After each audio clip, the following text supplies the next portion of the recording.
Muito bom dia, você ouvinte da Rádio 96.9 FM, a Rádio Assembleia do Maranhão agora entrando em conexão com a Rádio Senado. Bom dia a toda a turma boa também nos acompanhando aí, conectada através do nosso canal oficial do YouTube TV Assembleia do Maranhão e a você, telespectador do canal digital 9.2. Estou por aqui, viu? Ronald II com você às 9 horas e 1 minuto, ao vivo, direto do Complexo de Comunicação da Assembleia Legislativa. Olha, nesta quarta-feira, não é isso? Dia 11 de março de 2026, trazendo o Diário da Manhã com a cobertura completa, com tudo aquilo que será debatido a partir de agora no Parlamento Maranhense, com aquilo que aconteceu também na sessão plenária de ontem, com as informações do âmbito das comissões, especialmente da Comissão de Constituição, Justiça e Cidadania, a CCJ. Já uma reportagem trazendo um resumo de toda essa movimentação e dentro de alguns instantes,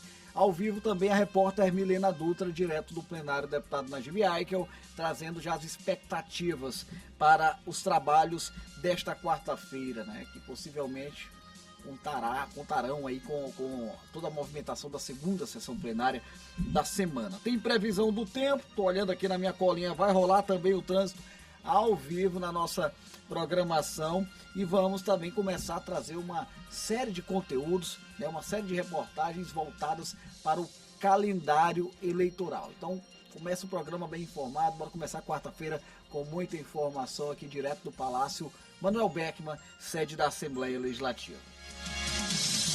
Vou começar trazendo um resumo daquilo que foi debatido pelos parlamentares ao longo da movimentação de ontem no plenário do deputado Najib Aikel, a primeira sessão plenária. A deputada Andréa Martins Rezende destacou a realização de sessão solene alusiva à Semana Estadual do Rim, instituída no Maranhão por meio de lei de sua autoria. É uma lei que estipula que a segunda semana de março de todos os anos será para que a gente possa fazer uma mobilização da sociedade no sentido de estabelecermos uma cultura de informação, porque a informação é que leva à prevenção. E a prevenção é o grande gargalo na nossa saúde pública para que a gente consiga barrar esse avanço meteórico da doença renal crônica. O deputado Aloysio Santos falou sobre a recuperação da BR-222, especialmente do trecho que liga Itapecuru a Chapadinha. Já o deputado Carlos Lula trouxe a denúncia de um suposto assédio sexual sofrido pela delegada da mulher Viviane Fontinelli em uma reunião da Secretaria de Segurança Pública e pediu apuração do caso. O deputado Dr. Iglesias citou o caso do desembargador federal Ney Belo, divulgado pela revista Piauí, sobre suposta ligação com um suposto esquema de corrupção articulado por integrantes do narcotráfico para influenciar decisões judiciais do Tribunal Regional Federal da Primeira Região. Os deputados Júlio Mendonça, Rodrigo Lago e Otelino Neto saíram em defesa do desembargador Ney Belo. E o deputado Antônio Pereira, na tribuna, falou sobre os avanços da UEMASul. O governador Carlos Brandão adquiriu por compra o hospital que era da Facimp e assinou neste dia, durante essa semana, lá na UEMASul, para que se proceda à reforma do Hospital Escola, porque nós não podemos admitir um curso de medicina para o curso de medicina da UEMASul, sem um Hospital Escola. Eu quero anunciar isso, especialmente à sociedade imperatrizense e também à sociedade maranhense, para que essa casa possa tomar também conhecimento. Outros, a clínica do Hospital Veterinário, que foi autorizado também pelo governador, o viveiro, né, na Escola de Ciências Agrárias, o laboratório, também na Escola de Ciências Agrárias, né, o laboratório de solo, na Escola de Ciências Agrárias também, autorizado ali pelo governo do Estado do Maranhão, pelo governador Carlos Orleans Brandão. A gente viu de fato aí alguns pronunciamentos, né? É o que a gente chama da pluralidade, né? Vários temas levados à tribuna pelos deputados e deputadas, e aquela dica que muitos já conhecem, outros não. Você pode rever todos os pronunciamentos dos parlamentares através do nosso canal oficial no YouTube. Basta acessar lá na barra de buscas, TV Assembleia do Maranhão. Por lá você vai encontrar toda a movimentação no plenário também da Assembleia Legislativa do Estado do Maranhão. Além das divisões com os pronunciamentos, você tem a sessão plenária na íntegra e a programação completa da TV Assembleia. E aí, como é que fica o clima nas próximas horas nas regiões maranhenses? Hoje, quarta-feira, o tempo amanheceu de certa forma fechado na região metropolitana de São Luís, uma chuva leve, mas a gente precisa ver como é que vão ficar aí as expectativas. Quem traz as informações para a gente é a Paula Torres, a quem eu já desejo um ótimo dia.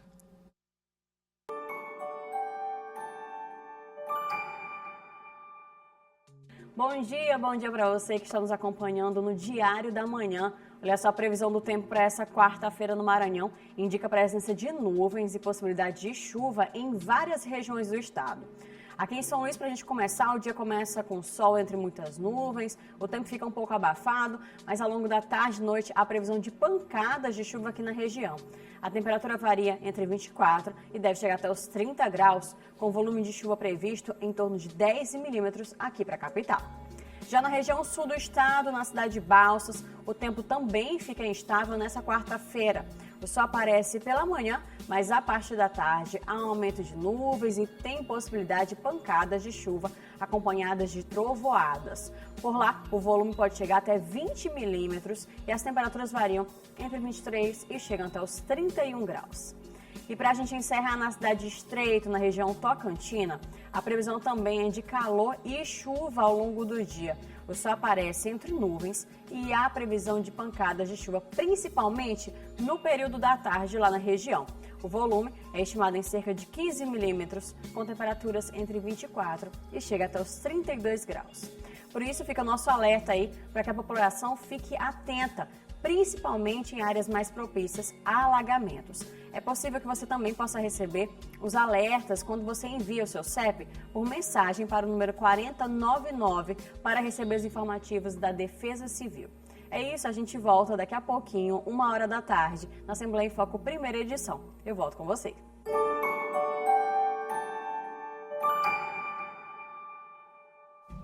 Valeu, Ananda, muito obrigado pelas informações. Eu peço desculpas, eu chamei a Paula Torres e quem veio foi a Ananda Fontinelli. Seja muito bem-vinda nesse retorno, Ananda Fontinelli. Eu estava um pouco desacostumado aqui com a Ananda. A Ananda estava de licença maternidade, mamãe do João Lucas, estava cuidando muito bem do João Lucas e agora está emprestando um pouquinho do tempo dela para a gente aqui na comunicação. Está se dividindo entre o João Lucas e entre a comunicação da Assembleia Legislativa. Seja sempre muito bem-vinda, minha amiga Ananda Fontinelli. Eu estou sabendo que a Milena Dutra está no plenário da Assembleia Legislativa do Estado do Maranhão, já na expectativa para o início das atividades desta quarta-feira, com a segunda sessão plenária da semana, e é para lá que nós vamos. Ô Milena, muito bom dia a você.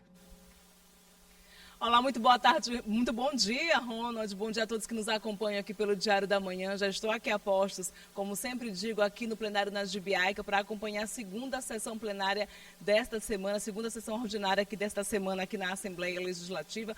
Ontem nós tivemos sessão plenária, pronunciamentos importantes na tribuna. Hoje devemos ter novamente pronunciamentos na tribuna, a ordem do dia com a votação de projetos importantes. E a gente aqui da TV Assembleia, Rádio Assembleia, da comunicação aqui da Assembleia Legislativa, segue acompanhando os trabalhos dos nossos parlamentares e já convidando o nosso ouvinte, quem nos ouve pela Rádio Assembleia, quem nos assiste pela TV Assembleia, a acompanhar junto com a gente em tempo real os trabalhos aqui no plenário Nas Biaica. Quer saber que projetos foram aprovados, como seus deputados estão discutindo melhorias para o nosso estado? É só acompanhar os trabalhos dos parlamentares aqui ao vivo pela TV Assembleia. Daqui a pouquinho, horário regimental, 9h30, 15 para as 10, os deputados começam os trabalhos desta quarta-feira. 1 da tarde eu já convido você a assistir a TV Assembleia para acompanhar os destaques dos trabalhos de hoje, não é isso, Ronald?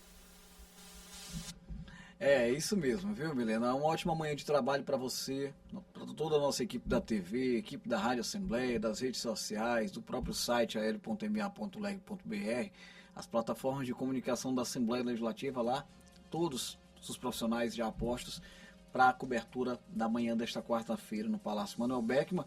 Como a Milena muito bem disse, a 13h no Assembleia em Foco, primeira edição, tem também informações, mas ao longo de toda essa movimentação nós vamos trazendo os detalhes, as participações dos deputados e deputadas durante todos os expedientes da sessão plenária, né? A gente relembra, a sessão plenária ela começa com a leitura da ata, a leitura do expediente, né, em relação à sessão anterior. Em seguida já começa o pequeno expediente com a participação dos deputados e deputadas na tribuna. Aí logo em seguida, caso haja quórum para deliberar, a presidente da casa já abre a ordem do dia para a votação das matérias de interesse da sociedade do Estado do Maranhão, que estão tramitando no Palácio Manuel Beckmann, estão tramitando no Legislativo Maranhense, e em seguida os demais expedientes em que os parlamentares podem dar sequência aos pronunciamentos, ao tempo de tribuna, não é isso? Toda essa movimentação ao vivo com a gente.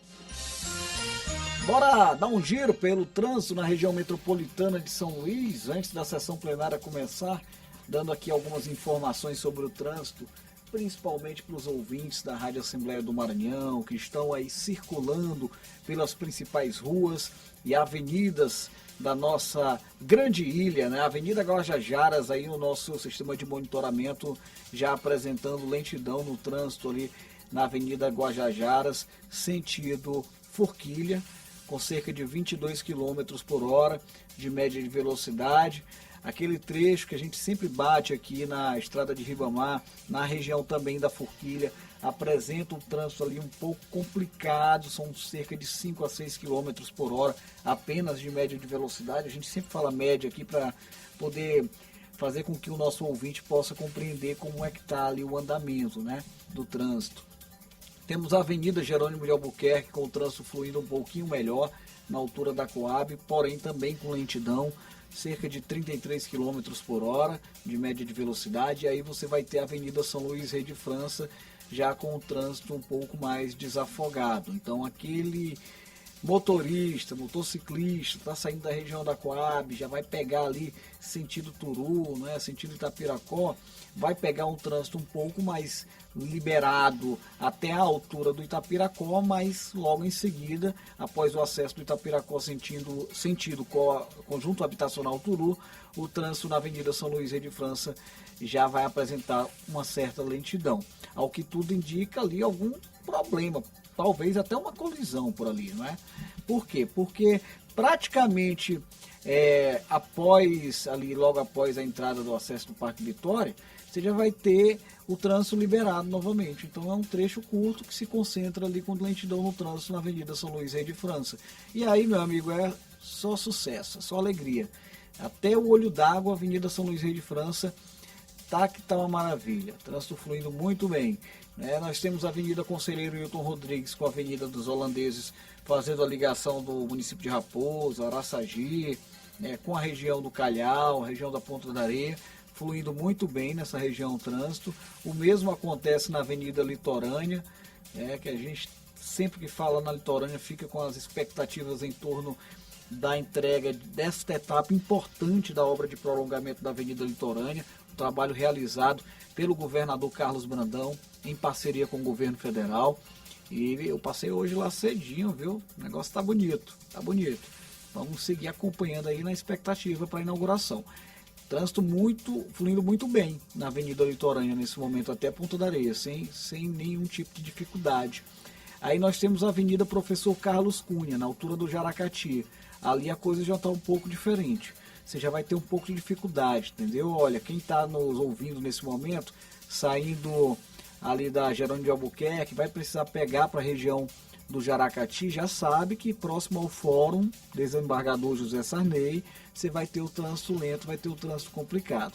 19 km por hora de média de velocidade, né? Quando chegar na Ponte Bandeira Tribuzzi, alivia um pouquinho, mas permanece com lentidão a 25 km por hora. Sentido Cambô ali, é só atravessar a ponte que acaba o problema. Lá no São Francisco, a Avenida Castelo Branco está fluindo muito bem, exceto na região da ponte. Do começo ao fim da ponte, o trânsito apresenta lentidão com 14 km por hora de média de velocidade. Da mesma maneira que está lá na Ponte Bandeira Tribuzzi, aí atravessou a ponte do São Francisco, chegou na Avenida Beira-Mar, aí o trânsito já melhora, tá bom? Avenida Beira-Mar, trânsito fluindo muito bem com a senador Vitorino Freire.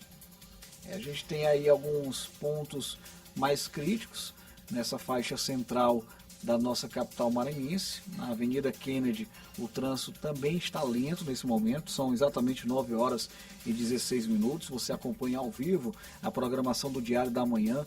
Eu, Ronald II, direto do Complexo de Comunicação da Assembleia Legislativa, nesse momento trazendo alguns detalhes, algumas informações do trânsito para facilitar a vida aí dos nossos ouvintes.